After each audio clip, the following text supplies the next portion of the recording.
ലോകത്തിലെ തന്നെ ഏറ്റവും ടഫസ്റ്റായ എക്സാമിനേഷനിലൊന്ന് JEE advance 2024 all India rank 439 കേരളത്തിലെ ടോപ്പേഴ്സിൽ ഒരാളുമായ നെവിൻ സിബിക്കൊപ്പമാണ് ഇപ്പോൾ ഉള്ളത്. വളരെയേറെ സന്തോഷവും അതുപോലെ അഭിമാനവുമുള്ള നിമിഷമാണ്. നെവിനോടും നെവിൻ്റെ പേരൻസിനോടും ഒപ്പം നെവിൻ്റെ പഠന രീതികളെപ്പറ്റി നമുക്ക് അന്വേഷിക്കാം.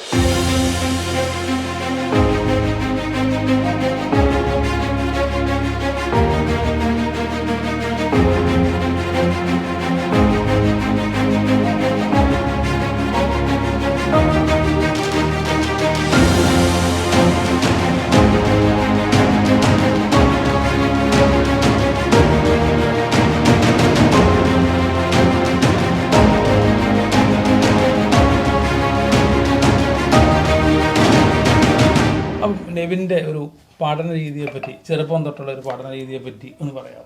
ചെറുപ്പത്തെ അവൻ ഇവിടെ നമ്മുടെ ചമ്പക്കുളത്ത് പൂർവ്വ സ്കൂളിലാണ് അവൻ പഠിച്ചത്. അവിടെ തൊട്ട് ഒന്നാം ക്ലാസ് തൊട്ട് അവൻ തന്നെയാണ് ക്ലാസ്സിൽ ഫസ്റ്റ്. അവൻ വേറൊരിടത്തിന് കൊടുക്കുന്ന അവന് ഇഷ്ടമല്ല. പിന്നെ ഇവിടെ വീട്ടുകാരും ഞങ്ങളുടെ അച്ഛനും അമ്മച്ചിയും പിന്നെ ചേട്ടനും എല്ലാവരും ഇവനെ നല്ല സപ്പോർട്ടായിരുന്നു പഠിക്കുന്ന കാര്യത്തിൽ. അവൻ വന്നു കഴിഞ്ഞാൽ അവൻ്റെ ഒരു ചിട്ട ഉണ്ടായിരുന്നു. വന്ന പഠിച്ചിട്ട് നേരം കളിച്ച പാടെ പിന്നെ കുളിയും കഴിഞ്ഞ് പിന്നെ പഠിത്തം കഴിഞ്ഞിട്ട് പിന്നെ കുരിശുവരെ ഉള്ളൂ. അത് 8 മണി വരെ കുരിശുവരെ അത് സ്റ്റാൻഡേർഡ് ടൈം. അതിക്ക് മുമ്പേ 1 മണിക്കൂർ നേരത്തെ പഠിത്തമുണ്ട്. അത് കഴിഞ്ഞ് പിന്നെ ആഹാരം കഴിച്ചിട്ട് പിന്നെ 1 മണിക്കൂർ പഠിച്ചു കഴിഞ്ഞ് പിന്നെ രാവിലത്തെ പഠിത്തമൊന്നുമില്ല, പിന്നെ ആ ക്ലാസ്സിലെ ഉള്ള ആ പഠിത്തം അതുപോലെ തന്നെ ഇപ്പോഴും അതിൻ്റെ തുടർന്നിട്ടിരിക്കുന്നു. അതേ രീതിയിൽ തന്നെ. പിന്നെ അതിന് അവൻ തന്നെയാണ് പറഞ്ഞത് എനിക്ക് പാലയിൽ ഈ ബ്രില്യൻറ്റിൻ്റെ സ്റ്റഡി സെൻറ്ററിൽ പോകണമെന്ന് പറഞ്ഞു. മൂത്തവൻ ഒരു വർഷം അവിടെ 2019 പഠിച്ചുകൊണ്ട് അത് കണ്ടുകൊണ്ട് അവൻ പറഞ്ഞു അവൻ്റെ ഒരു വർഷം കളയാൻ അവന് പറ്റത്തില്ല, അവൻ +1 +2 കൂടെ തന്നെ അവൻ പഠിച്ചേക്കാമെന്ന് പറഞ്ഞു. അവൻ തന്നെ മുൻകൈ എടുത്തു. പൈസ ഇത്ര ആവുമെന്ന് പറഞ്ഞപ്പോൾ അവൻ പറഞ്ഞു കുഴപ്പമില്ല. ഞാൻ പറഞ്ഞു കുഴപ്പമില്ല മോനെ, നമുക്ക് അഡ്ജസ്റ്റ് ചെയ്യാമെന്ന് പറഞ്ഞ് അങ്ങനെ വിട്ടു. അവൻ അതിൻ്റെയുള്ള ഗുണം ചെയ്യുകയും ചെയ്തു, നല്ല മാർക്ക് മേടിക്കുകയും ചെയ്തു. സ്ക്രീൻ ടെസ്റ്റിനൊക്കെ എത്ര റാങ്കുകളൊക്കെ ഉണ്ടായിരുന്നു? സ്ക്രീൻ ടെസ്റ്റിന് വലിയ റാങ്ക് ഒന്നും ഇല്ലായിരുന്നു. എനിക്ക് 140 മറ്റേ രണ്ടാമത് എഴുതിയില്ല. ഞാൻ ആദ്യത്തെ കിട്ടി. എനിക്ക് പോകാണെ അവിടെ പോകുന്നുള്ള വിചാരിച്ചിരുന്നു. അപ്പം പിന്നെ സ്കോളർഷിപ്പ് ഫസ്റ്റ് ഇയർ കഴിഞ്ഞ് സെക്കൻഡ് ഇയറിലേക്കുള്ള സ്കോളർഷിപ്പ് എക്സാമിനേഷൻ ഫസ്റ്റ് ഇയർ ഞങ്ങൾക്ക് സ്ക്രീനിങ് ടെസ്റ്റ് ഓൺലൈൻ ആയതുകൊണ്ട് സ്കോളർഷിപ്പ് അല്ലായിരുന്നു. ഞങ്ങൾക്ക് സ്കോളർഷിപ്പ് ഫസ്റ്റ് ഇയർ എന്തോ നടത്തി, സെക്കൻഡ് ഇയർ പിന്നെ നടത്തി. ഫസ്റ്റ് ഇയർ നടത്തിയപ്പം 16 ആയിരുന്നു, 100% ഉണ്ടായിരുന്നു. സെക്കൻഡ് ഇയർ നടത്തിയപ്പം മെയിൻസ് അഡ്വാൻസ് 2 നടത്തിയത്. മെയിൻസിന് 5 അഡ്വാൻസിന് first year. Total second 2 lakh. അങ്ങോട്ട് ക്യാഷ് പ്രൈസ് അങ്ങോട്ട് ഞങ്ങൾ തന്നു. അപ്പോൾ ഏതാണേലും സത്യം പറഞ്ഞാൽ ബ്രില്യൻറ്റിന് ഫീസ് അടയ്ക്കേണ്ടി വന്നില്ല. അത് ഫ്രീ ആയിട്ട് തന്നെ, ഫ്രീ ആയിട്ടൊന്നല്ല, ഞങ്ങളുടെ കയ്യിൽ നിന്ന് അങ്ങോട്ട് പൈസ മേടിച്ച് പഠിച്ച ഒരാളാണ് ഞങ്ങളുടെ കൂടെ ഇരിക്കുന്നത്. അപ്പം അവിടെ തന്നെ തെളിയിച്ചിട്ടുണ്ട് കേരളത്തിലെ മിടുക്കന്മാരിൽ മിടുക്കരായ ഒരാളാണെന്നുള്ളത്. അതിൽ നമുക്ക് വളരെയേറെ സന്തോഷമുണ്ട്. തന്നെയല്ല, അങ്ങനെ ഫ്രീ ആയിട്ട് പഠിക്കാൻ പറ്റി, അല്ലെങ്കിൽ ഞങ്ങളിൽ നിന്ന് ഫ്രീ ആയിട്ട് പഠിച്ചു എന്ന് പറയുന്നതിനകത്ത് ഞങ്ങൾക്കും സന്തോഷമുണ്ട്. കാരണം അങ്ങനെ പഠിക്കുന്നതും അങ്ങനെ കേൾക്കുന്നതുമാണ് മറ്റു കുട്ടികൾക്ക് ഇൻസ്പിറേഷൻ. അവരോട് മോൻ എന്നാ പറയാനുള്ളത്? കഷ്ടപ്പെട്ടതിൻ്റെ ഫലം ലഭിക്കും. നന്നായി ഹാർഡ് വർക്ക് ചെയ്യുക, എപ്പോഴെങ്കിലും ഒരിക്കലും നല്ല റിസൾട്ട് ഉണ്ടായിരിക്കും. റിസൾട്ട് കുറയുമ്പോഴോ അല്ലെ മാർക്ക് കുറഞ്ഞൊക്കെ തോന്നുമ്പോൾ സങ്കടമോ അങ്ങനെയൊക്കെ തോന്നുമായിരുന്നു? തോന്നുമായിരുന്നു. എനിക്ക് അവസാനമൊക്കെ ആയപ്പോഴാണ് എനിക്ക് നല്ല മാർക്ക് കിട്ടിക്കൊണ്ടിരുന്നത്.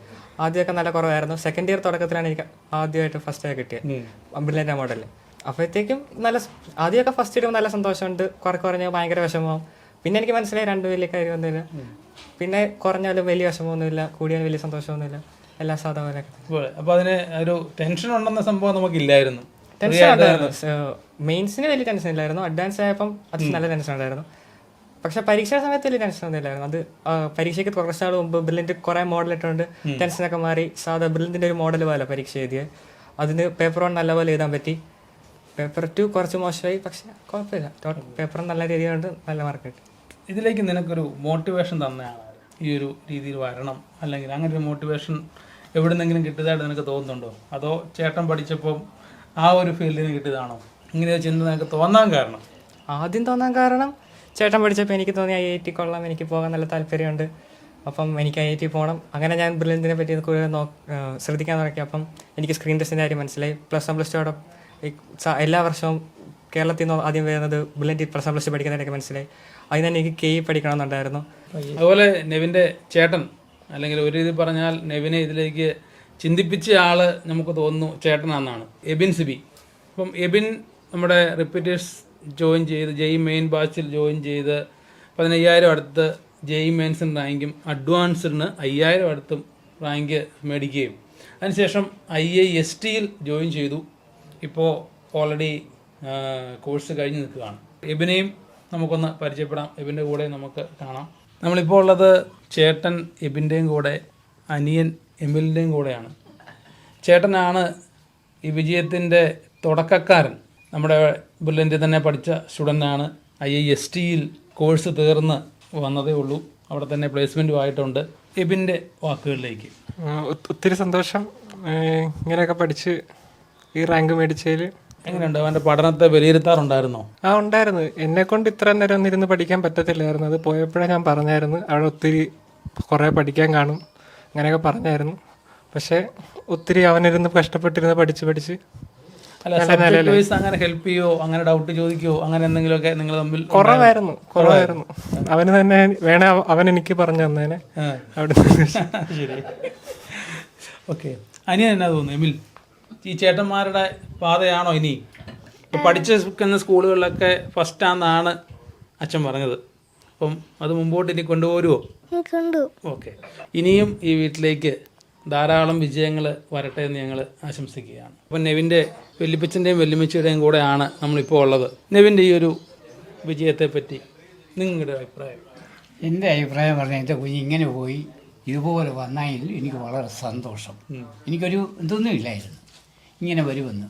അവൻ്റെ ഇഷ്ടത്തിന് അവൻ നീങ്ങി. അവൻ്റെ ചേട്ടൻ കണ്ടു, അല്ല ചേട്ടൻ്റെ പഠിത്തം കണ്ട് അവൻ ആ വഴിക്ക് തിരിഞ്ഞു. അവൻ പോയി നല്ല രീതിയിൽ വന്നു. അതിലെനിക്ക് സന്തോഷം. ഒത്തിരി കഷ്ടപ്പെട്ടാണ് വളർത്തിയെന്ന് പഠിച്ചത്. അവൻ്റെ അപ്പന് ശരിക്കും കഷ്ടപ്പെട്ട് വളർത്തി പഠിപ്പിച്ചതാണ്. ഞാൻ വലിയവരായിരുന്നില്ലേ ഉള്ളൂ. അതെ, ഞാനിവിടെ കൂട്ടു നിന്നു മാത്രം. Okay okay. എനിക്ക് വളരെ സന്തോഷമുണ്ട്. ഞങ്ങളിങ്ങനെ ഈ നിലയിൽ അവൻ വന്നതിൽ വളരെ സന്തോഷം. അപ്പം ഏറ്റവും ഞങ്ങൾ എന്നും ബ്രില്യൻ്റ് ഫാമിലിയോട് എന്നും ഞങ്ങൾ നന്ദിയുള്ളവരായിരിക്കും. ബ്രില്യൻ്റ് ഫാമിലി വിട്ടതുകൊണ്ടാണ് അവന് ആഗ്രഹം ഉണ്ടായിരുന്നു ബ്രില്യൻ്റ് തന്നെ പഠിക്കുന്നുള്ളൂ, വേറെ അങ്ങ് പഠിക്കുന്നില്ല. ഒരു ലക്ഷ്യമുണ്ടായിരുന്നു, JEE അഡ്വാൻസ് ഞാൻ വാങ്ങും എന്നൊരു ലക്ഷ്യമുണ്ടായിരുന്നു. JEE മാർക്ക് പറഞ്ഞപ്പോഴത്തേക്കിനും പറഞ്ഞു അമ്മ വിഷമിക്കട്ടെ, ഞാൻ JEE അഡ്വാൻസിന് മാർക്ക് മേടിക്കും എന്നുള്ള ഒരു നിശ്ചയദാർഢ്യത്തോടെ അവൻ പഠിച്ചത്. നല്ല കഷ്ടപ്പെട്ടു. അതിൻ്റെ ഫലം ദൈവം അവന് കൊടുത്തു. ദൈവത്തോടും ബ്രില്യൻ്റ് ഫാമിലിയോടും ഒക്കെ ഞങ്ങൾ എന്നും കടപ്പെട്ടിരിക്കും. ഓക്കെ, തീർച്ചയായും നന്ദി. JEE അഡ്വാൻസ് അപ്പം ഒരു നിശ്ചയദാർഢ്യത്തിൻ്റെ ഉത്തമ ഉദാഹരണമാണ് നമ്മുടെ മുമ്പിലിരിക്കുന്നത്. അമ്മയുടെ വാക്കുകളിൽ നിന്നും അച്ഛൻ്റെ വാക്കുകളിൽ നിന്നും നമ്മൾ കേട്ടു. മുൻകെ തീരുമാനിച്ചിരുന്ന ഒരാളാണ്. എനിക്ക് സ്കൂൾ പഠിക്കുന്നതിനൊപ്പം തന്നെ IITയിൽ ജോയിൻ ചെയ്യണമെന്ന ആഗ്രഹവുമായിട്ട് വന്നയാൾ. അത് സാക്ഷാത്കരിച്ച മിടുക്കനോടൊപ്പമാണ് നമ്മൾ ഇത്രയും ചെലവഴിച്ചത്. ഇനിയും ഉയരങ്ങൾ നേടാൻ സാധിക്കട്ടെ എന്ന് ആശംസിക്കുന്നു. Thank you. എൻട്രൻസ് സംബന്ധമായ വാർത്തകളും അപ്ഡേഷനുകളും ഏറ്റവും വേഗം ആധികാരികമായി അറിയാൻ ബ്രില്യൻറ്റ് സ്റ്റഡി സെന്റർ പാല യൂട്യൂബ് ചാനൽ സബ്സ്ക്രൈബ് ചെയ്യുക. ബെൽ ഐക്കൺ അമർത്തുക. ഈ വീഡിയോ മറ്റ് സുഹൃത്തുക്കളിലേക്കും ഷെയർ ചെയ്ത് നൽകുക.